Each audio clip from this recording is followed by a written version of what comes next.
सेरोबाब तुमकां क्वेश्चन म्हजो इव्हेंट्स जेन्ना आमी म्हणटा न्ही आनी pollution is associated with events अशें आमी इट इज अ जनरल हे सो खुबशे वेळा आमकां अशें कळून येता की इट इज डिफिकल्ट स्पेशली गोंयान खुबशे इव्हेंट्स करप खुबश्या वेगळ्या वेगळ्या कारणांक लागून डिफिकल्ट आसा आनी तुमच्या कंपनीच्या थ्रू तुमी भायरूय इव्हेंट्स खूब केल्या सो तुमकां कितें दिसता इज इट डिफिकल्ट टू हे जे इव्हेंट्स गोंयान करप चड difficult whether it is pollution म्हणा किंवा any other factor that matters?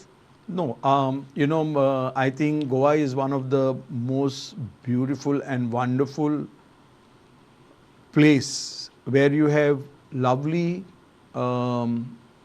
localites and people who love events, and events you should not only Dipti look at event for the per se of a corporate event, MICE event or a social event. You look at a festival or a feast or a jatra, all these are also part of events. And people look forward for this because people prepare for this. For example, if you look at Christmas, it's a big event with celebration, New Year, Diwali, Ganesh. These are all things which are part of the thing. So where Goa is concerned, I would call it, it is a land of festivals and feast.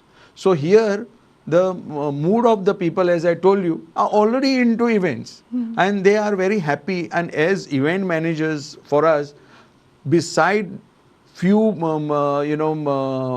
areas which are like a gray area which we have to take care before we submit to an event or take an award of an event, I think Goa is one of the most simplest place where you can come and do events.